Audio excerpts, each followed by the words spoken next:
Hello and welcome to my channel. You are the one where we talk all things law of assumption, and today we are talking about the term on earth as it is in heaven and what that means to your manifesting game. So stick around.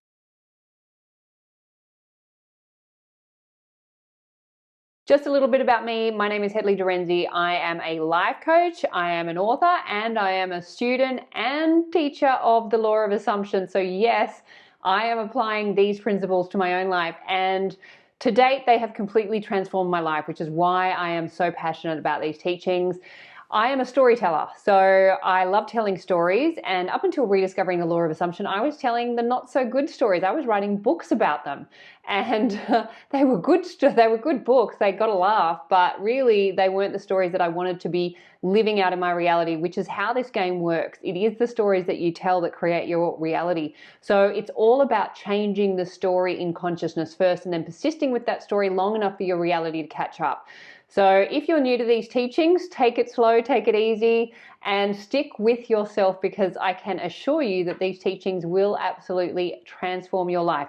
If you would like any support with doing that, I am available for coaching. I have online coaching, and I also have personal one-to-one coaching. You will find those details in the box below this video or at my website, youaretheone.com.au.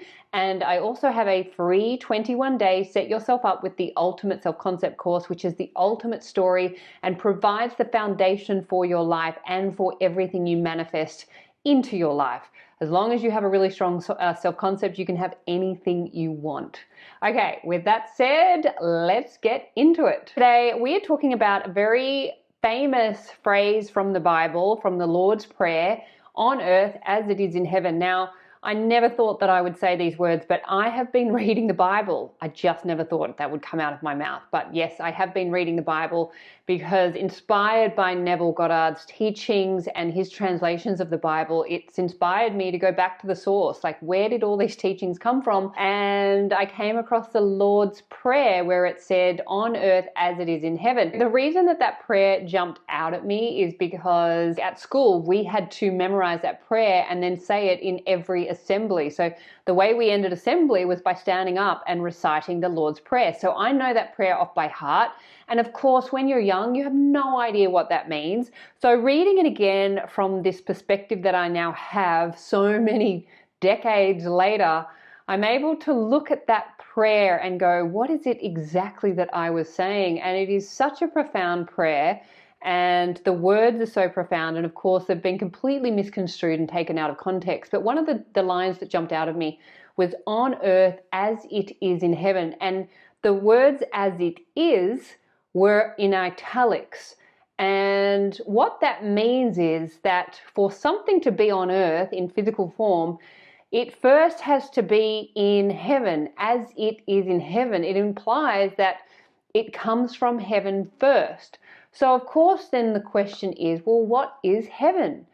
And as many of you know by now, I am very much into etymology, which is the study of language, meaning the history of language, where words come from, because words have taken on different meanings over the centuries, and what they originally were designed to mean has been completely kind of taken and misconstrued, or just misappropriated, or just taken to mean something completely else. And language is super powerful when it comes to manifesting, because where you direct your attention is what will get pushed out and reflected back in your reality. And how do we direct our awareness? We direct our awareness with thoughts.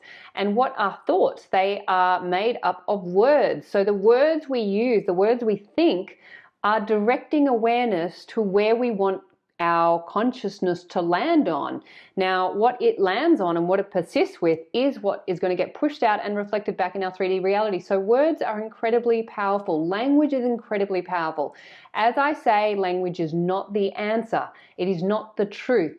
It is the signpost guiding you, pointing you towards what it is, where you will find the truth. And the truth is always in your wonderful human imagination. So let's go to what heaven means. According to the original definition, so heaven comes from Old English, hiephon, means home of God. Home of God. Isn't that beautiful? Heaven means home of God. Now, if you've been studying these teachings a while, you'll know that God is simply imagination. So heaven is the home of imagination, meaning where is heaven? It's in your imagination. It's the home of your imagination. It is there that you create what it is you want to experience here on earth. And you do that first. On earth, as it is in heaven. Oh, my dog just did the biggest fart. Dora! Oh my goodness. Whew. Wow. Wow. So on earth as it is in heaven. So what would you like to experience here on earth? Rather than going out onto the earth, out into reality to formulate how you're going to make it happen, go to the home of imagination. Go to heaven, the home of God, which is your imagination. So go into your imagination. Imagine what it would like to already have that thing that you would like on earth. Imagine what it is like. Play it out. Make it real by engaging your spiritual senses. What do you see? What do you hear? What can you smell? What can you taste? What can you touch? Engage your five senses in imagination and play that scene out over and over. Rehearse it until it becomes so familiar to you that it is so real that when it does show up on earth, you're just like, oh wow, amazing. I really am the cause and creator of my reality. So on earth, as it is in heaven, just means go into your imagination first. Whatever you want to see here on earth, whatever you want to experience here on earth, you are here in this beautiful physical body to experience your desires, to know yourself as God and the cause and creator of your reality in physical form with your five senses.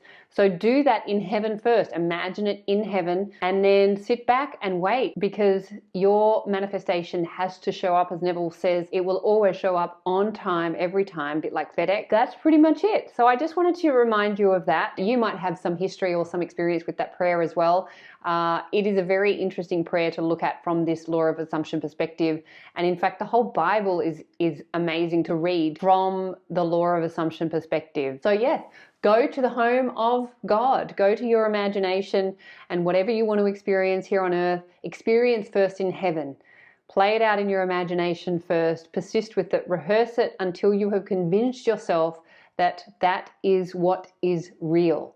And then wait for the show to unfold. It always does. Please remember, you are the amazing creators of your reality. You are the superstar of your show. You are the producer, the writer, the director, and the actor in your movie. What you assume to be true will be so. So assume the best for you and assume the best for everyone in your movie too, and you will have an amazing life. This is my wish, my vision, and my prayer for you. Thank you so much for listening. If you found this useful, please like, comment, and share. If you would like support with anything that I have spoken about in this video, then contact me at the details below or at my website, youaretheone.com.au. If you'd like to subscribe to my channel, I'd love to have you. I will look forward to seeing you next time. Bye.